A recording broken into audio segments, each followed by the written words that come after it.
Hello and welcome to a non-vlog video. Today I want to talk about the things that I don't own. So since I've been kind of exploring minimalism the past few years, there's a lot of things that I no longer have in my possession and that I don't buy and that I don't own. And since I'm doing a study abroad this term in Barbados, I traveled with only a check bag, a carry-on, and a backpack, so there was a lot of things that I couldn't bring with me, even though if I had more space, a lot of these items I wouldn't have been able to bring because I don't own at all. So I'm just going to list 25-ish items that I no longer own anymore thanks to a more minimalist and zero waste lifestyle. Number one, a beach towel. Since I'm in Barbados, you'd think this would be almost an essential to pack given that there are beaches everywhere, and it's true definitely as exchange students we're going to the beach quite a lot just so we can enjoy the sunshine while we're here. But I didn't bring a beach towel with me, and that's mostly because I don't own one in Canada. And I put in one of my last videos that I wish I would have brought a beach towel, but I'm getting used to just bringing my towel, like a normal towel that you would use after a shower, to the beach, and I'm liking it. It's like one less thing I have to own, one less thing I have to wash, and I think it's going well, so I don't regret not bringing a beach towel anymore. Number two is plastic bags. So I don't have any plastic bags at home because I always use reusable bags, and so that said, I also didn't bring any with me here, and I'm doing my best not to accumulate any while I'm here. And I've noticed that a lot of people like to have plastic bags for like their wet bathing suits and things, but I've just been throwing my wet stuff into a reusable bag if we're coming back from the beach, and you're already wet anyway, and honestly that hasn't been too much of a hindrance, so I haven't accumulated too many plastic bags here, thank goodness, and I don't see the need for any. Number three is a duvet or a comforter.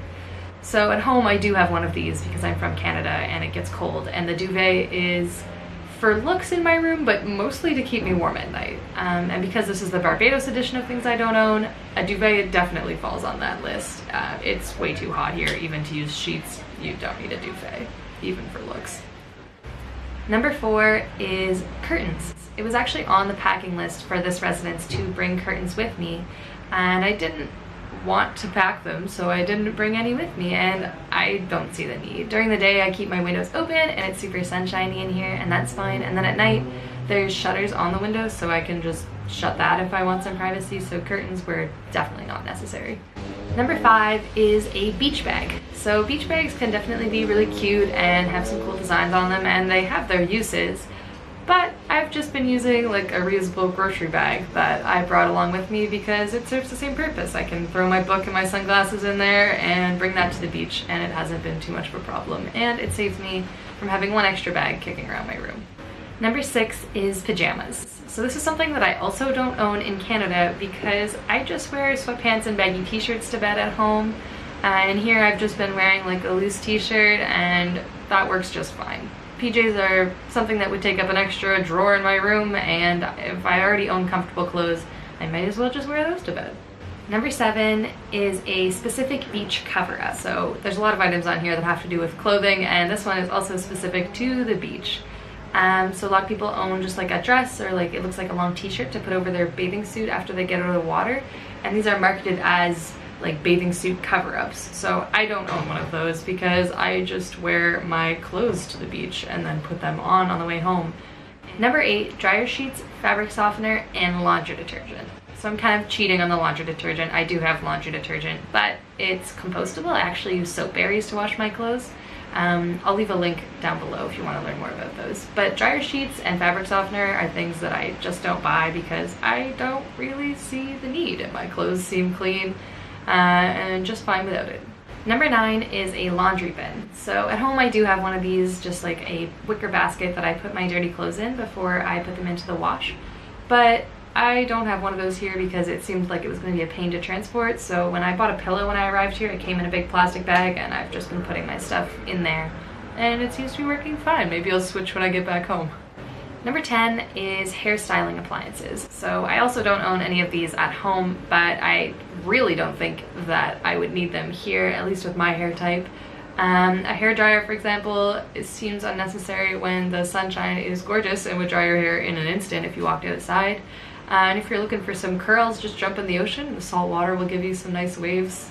I'm kind of joking, but I am a pretty simple person when it comes to hairstyles, so I just don't see the need for those appliances. My hair is more often than not in a bun like this. Number 11 is moisturizer. That's definitely something that I have at home because in the wintertime my skin gets dry and cracked, and moisturizer is super important, but I didn't bring any with me here. That was actually an accident, but I am not bothered by that because I wear so much sunscreen that it's doing the moisturizing just fine by itself. Number 12 is shaving cream. I also don't use this at home. I literally just shave with a bar of soap, and it took a couple tries for my body to get used to it, but at this point it doesn't even know the difference. I've been using soap to shave for years and it works just fine. Number 13 is an extra SD card. I knew I was going to be taking a lot of pictures and video while I was in Barbados, so I kind of panicked and thought that I should have like a bunch of SD cards, and then I literally just forgot to buy a bunch of extras before I came, but I don't regret not bringing those or buying those at all. I saved my money because I'm really scared that my camera is going to get stolen, so I already put my pictures onto my computer pretty much every day from my SD card, and then I just delete everything off the SD card, and there's always tons of room. I don't think I could even humanly possibly fill one in a single day unless I filmed maybe every single second of what I was doing. Number 14 is a travel pillow, like a neck pillow that goes around your neck when you're traveling to use as a pillow, especially on airplanes. I don't have one of these and I don't see the need for one. If I want to have a nap while I'm traveling in a plane, I usually just ball up my sweater and use that. Number 15 is guidebooks and maps. So these are not necessarily something you would even have to purchase. Often they're given away for free, but I think that you may as well just save the paper because there's so many websites nowadays where you can just Google things to do and get information that maybe wouldn't even be in the pamphlet, that I don't think it's necessary to have a guidebook. And then for maps, I know maybe there's some traditional hardcore map users, but I just use Google Maps and it works just fine. And recently I just discovered maps.me, which is an app that you can download the maps onto your phone so that you can use them when you don't have Wi-Fi or if you don't have data like me. And that's been amazing. I'll leave a link to that app below because it's incredible for traveling when you don't have Wi-Fi. Number 16 is a beach chair and an umbrella. So obviously those items would have been enormous to try and pack to bring with me here to Barbados, but I don't own them at home either. Beach chair, I guess maybe that's cheating because I do own a camp chair.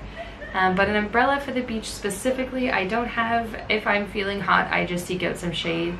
And here in Barbados, you can literally rent a beach chair from a lot of places at the beaches if you're super desperate, but I guess I just have a young back and don't mind sitting on the sand or at a picnic table. Number 17 is Afterbite for mosquito bites. So at home, I actually do have this and I do use it a lot because I hate mosquito bites and I always put it on them when they get itchy, but I forgot to bring some here and I've just been using aloe vera. And it's been working amazing. So when I get home, I'm going to use the rest of what I have and then never buy it again because aloe vera works awesome. And at home, I even have an aloe vera plant, so it's zero waste as well. Number 18 is makeup remover.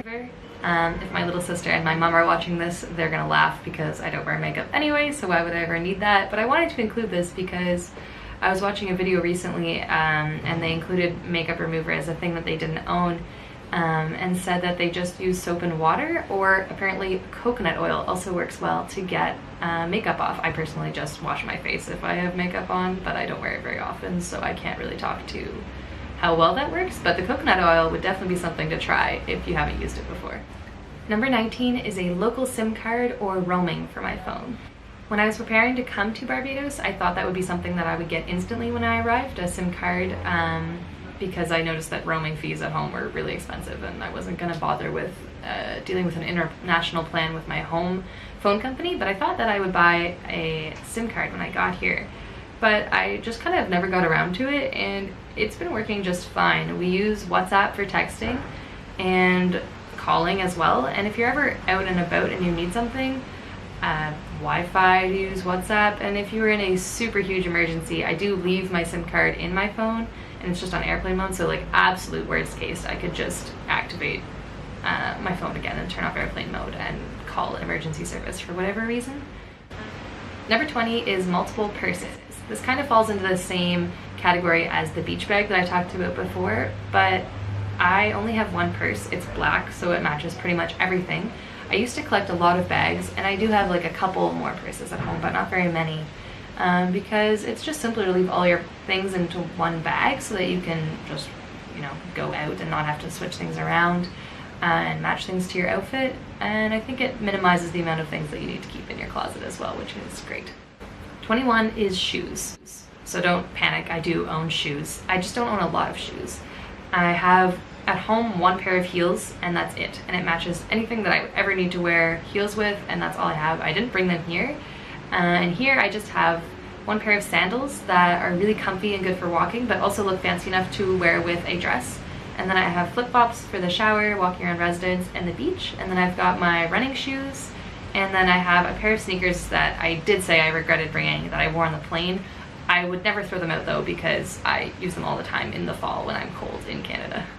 Number 22 is special occasion clothes. I know a lot of people that have specific parts of their wardrobe for different activities, and I feel like I do this to some extent with like running clothes, but even then I dip into those things for PJs and stuff like that, hiking, whatever.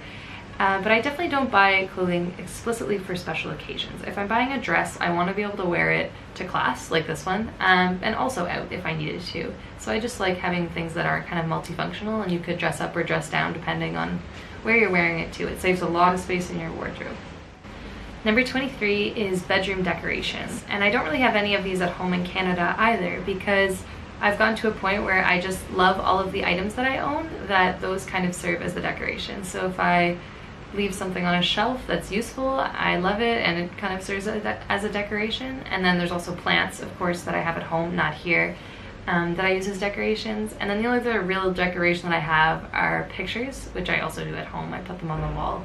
But other than that, I don't really like clutter, so I don't have a lot of decorations. Number 24 is a can opener. So these last two are kind of a joke, because they're definitely things that I have and use a lot in Canada and would never throw out in Canada.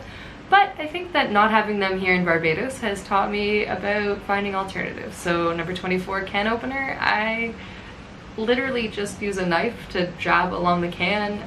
It's maybe not the safest option, but it's been working well so far, and it's been a good little alternative. And number 25 is a toaster. Along the same lines as the can opener, this is something I have in Canada and something that I wouldn't throw out in Canada.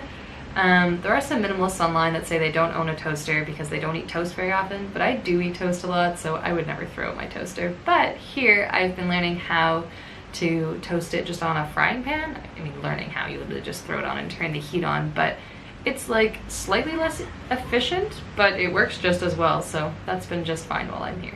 Thanks for watching. I'll see you in my next vlog.